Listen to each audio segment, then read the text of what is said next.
इंग्राजी 2 जून 2024 रात्र 1:51 समय देवगुरु बृहस्पति गोचर करुछंदी पुनर्वसु नक्षत्र कर्कट राशि की अवधि समय 31 अक्टोबर 2024 पर्यंत रहिबो। ए समय मध्य आपणकर भाग्यशाली राशि कालपुरुषर तृतीय राशि चक्र होचंदी मिथुन राशि एवं आपणकर षष्ठ राशि चक्र होचंदी कन्या राशि, अष्टम राशि चक्र होचंदी बिछा राशि एवं दशम राशि चक्र होचंदी मकर राशि, द्वादश राशि चक्र होचंदी मीन राशि।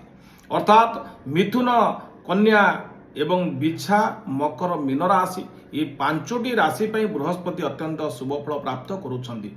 देवगुरु बृहस्पति गुरु सिद्धिकारक कही विवाह शुभ मांगलिक कर्म शुभ फल प्राप्त करेंगे, संतान क्षेत्र में शुभ फल प्राप्त करेंगे, धन प्राप्ति करेंगे, प्रेम संपर्क में बुझाणा जारी रहिबो, भल सुसंपर्क आगक बढ़िबो, पति पत्नी कर्मजीवी महिला माने उन्नति करेंगे, पारिवारिक सुख समृद्धि प्राप्त होगा सहित धन सम्मान आपण मानकर वृद्धि हम एवं धन संचय करी दूर यात्रा करेंगे, तीर्थ भ्रमण एवं बंधु क्षेत्र में मध्य शुभ फल प्राप्ति अच्छी एवं बंधु सम्मान जोग सहित बंधु लाभ जोग मध्य रही। परिवार भितर सुख समृद्धि प्राप्त होगा सहित नूतन करी कर्म नियुक्ति सूचना मध्य पाइबे। विशेषकर आपणकर वाणिज्य एवं राजनीति क्षेत्र उन्नति करने सहित दूर यात्रा करेंगे एवं समस्त कार्य करिवारे समर्थ हेबे।